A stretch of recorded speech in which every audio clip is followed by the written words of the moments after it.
সবাইকে স্বাগত দীপ্ত সংবাদের সাথে রয়েছে দোলা ডলোরেস।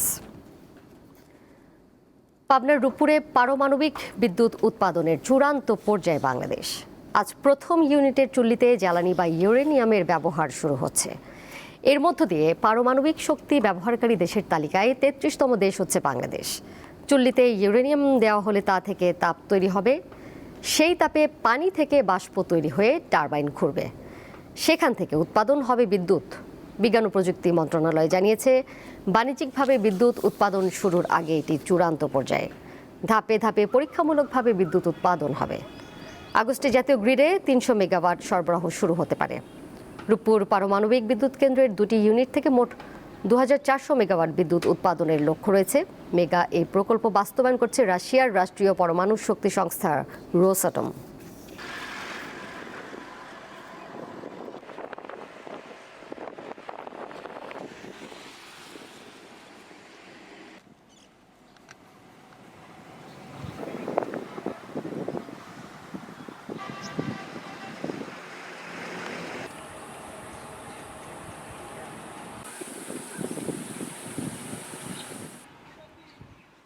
রূপপুর পারমাণবিক বিদ্যুৎ কেন্দ্রে ইউরেনিয়াম ব্যবহার শুরুর বিষয়ে আরও বিস্তারিত জানবো এই মুহূর্তে। সেখান থেকে যুক্ত হয়েছেন সহকর্মী আরিফ আহমেদ সিদ্দিকী।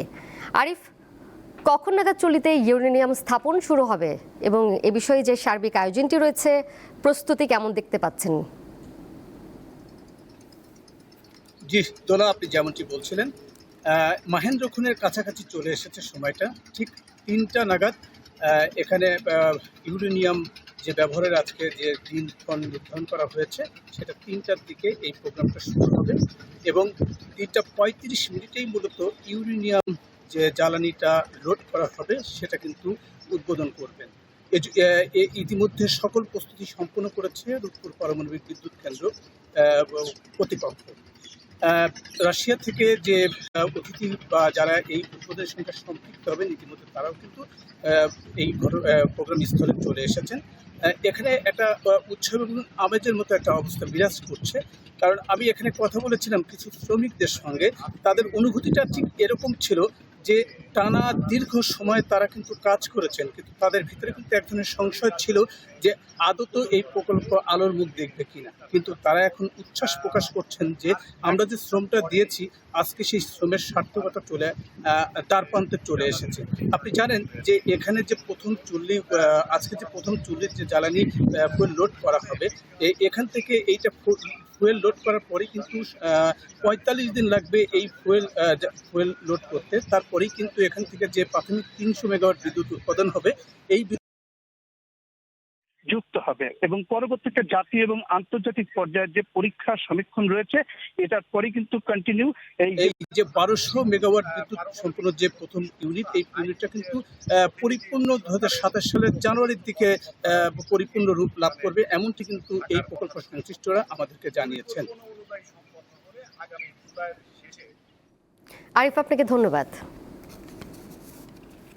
পরের প্রসঙ্গে যাচ্ছি। প্রধানমন্ত্রী তারেক রহমানের সঙ্গে সৌজন্য সাক্ষাৎ করেছেন রাশিয়ার রাষ্ট্রীয় পরমাণু শক্তি সংস্থা রোসাটমের মহাপরিচালক অ্যালেক্সেই লিখাচেভ। আজ সকালে সচিবালয়ের মন্ত্রিপরিষদ বিভাগে প্রধানমন্ত্রীর দপ্তরে সাক্ষাৎ অনুষ্ঠিত হয়। রোসাটম পাবনার রূপপুরে পারমাণবিক বিদ্যুৎ প্রকল্প বাস্তবায়ন করছে। আজ প্রথম ইউনিটে জ্বালানি হিসেবে ইউরেনিয়াম ব্যবহার শুরুর কথা রয়েছে। প্রকল্পের সফল বাস্তবায়নে রাশিয়ার কারিগরি ও প্রযুক্তিগত সহায়তার প্রশংসা করেছেন প্রধানমন্ত্রী। রোসাটম মহাপরিচালক অ্যালেক্সেই লিখাচেভ বাংলাদেশের পারমাণবিক সক্ষমতা অর্জনের যাত্রায় রাশিয়ার পক্ষ থেকে পূর্ণ সহযোগিতার আশ্বাস দেন। নির্ধারিত সময়ের মধ্যে প্রকল্পের বাকি কাজ শেষ করার বিষয়ে তিনি আশা প্রকাশ করেন।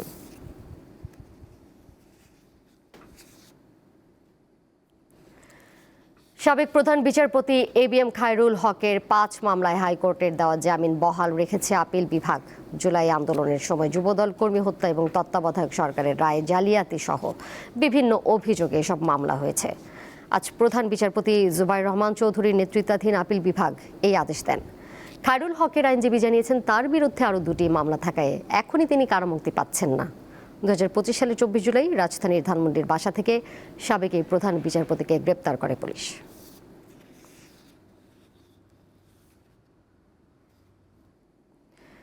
রাজধানী সহ সারা দেশে যাতায়াতের অন্যতম মাধ্যম এখন ব্যাটারি চালিত রিক্সা। স্বল্প দূরত্বে চলাচলের এই বাহনটি সাধারণ যাত্রী ও চালকদের জন্য আশীর্বাদ হয়ে এলেও রাজপথে এটি যেন মরণ ফাঁদ।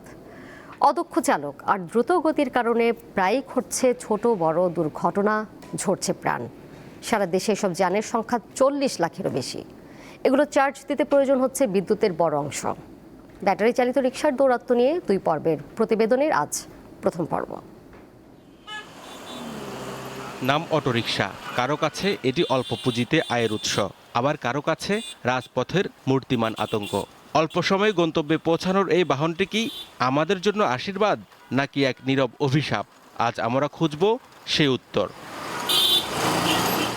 রিকশা টানার অমানসিক পরিশ্রম থেকে মুক্তি দিয়েছে এই প্রযুক্তি। বৃদ্ধ বয়সেও দুমুঠো ভাতের সংস্থান করছেন হাজারো মানুষ। অটো রিক্সা দিয়ে কষ্ট কম, আয়ের সংখ্যাটা একটু বেশি, চালাইতেও আরামজনক। 400-500-র উপরে আয় করা গেছে না। এটা যেমন যে 1500-2000 পর্যন্ত ওটা যা। এটাতে দ্রুত যাওয়া যায়, এটা ঠিক, তবে এটা কোনো নিয়ন্ত্রণ নাই, এটা কোনো রেজিস্ট্রেশন নাই, এটা যানজটটা আরও বাড়াইছে। তারপর এটা গভর্নমেন্টের কোনো পারমিশন নাই। কিন্তু এই আশীর্বাদের মুদ্রার উল্টো পিঠ বড্ড ভয়াবহ। অপ্রশিক্ষিত চালক আর ব্রেকহীন গতির মিশেলে অটোরিকশা যেন মরণ যান।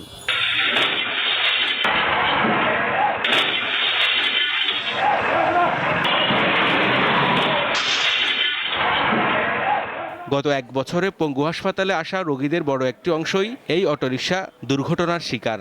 মিশন মাঝে উঠছি, এক জায়গায় যাবো, ওই জায়গায় যাবো, পরে আরেক মিনিট পিছন দিয়ে ধাক্কা মাইরা আমার গাড়ি উড়ে গেছে। বাসা থেকে বাজারে যাওয়ার সময় মোটর থেকে ড্রাইভ করতেছি, তো হঠাৎ সামনে থেকে একটা অটোরিকশা এসে আমাকে শর্টে হিট করছে।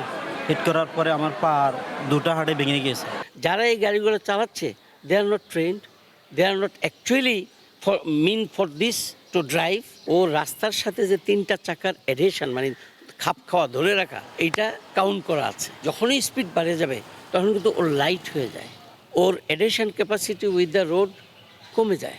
এই জন্য দেখবেন একটু ডান দিকে হঠাৎ করে টানলে উল্টায় পড়ে যায়। অটোরিকশার দৌরাত্ম্য শুধু রাস্তায় নয়, হানা দিচ্ছে দেশের বিদ্যুৎ খাতেও।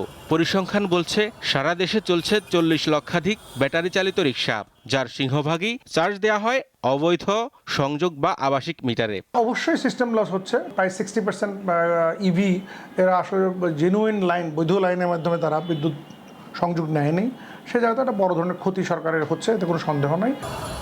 উচ্চ আদালত থেকে মহাসড়কে এই বাহন নিষিদ্ধ করা হলেও বাস্তবে তার প্রয়োগ নেই বললেই চলে। স্থানীয় প্রভাব আর প্রশাসনের চোখের সামনেই চলছে এই রমরমা বাণিজ্য। অটোরিকশা আসলেই আমরা ধরতেছি ওরা অনেক স্পিডে চালায়, এটা আসলে বিপজ্জনক গাড়ি। এতে নিয়ন্ত্রণ করা খুবই জটিল হয়ে গেছে, দিন দিন বেড়েই চলছে। আমরা চেষ্টা করতেছি, আসলে এটা উপর মহল থেকে ভালোভাবে নিয়ন্ত্রণ করার প্রয়োজন। বিদ্যুতের সিস্টেম লস কমানো আর সড়কের ঝুঁকি এড়ানো উভয় সংকট সমাধানে এখন প্রয়োজন কার্যকর পদক্ষেপ।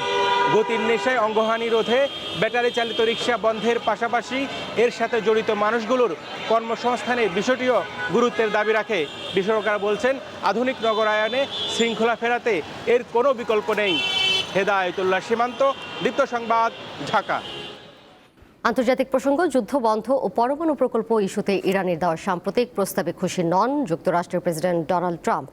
জাতীয় নিরাপত্তা বিষয়ক কর্মকর্তাদের সঙ্গে এক বৈঠকে ট্রাম্প জানিয়েছেন ইরানের প্রস্তাব গ্রহণের সম্ভাবনা খুবই কম।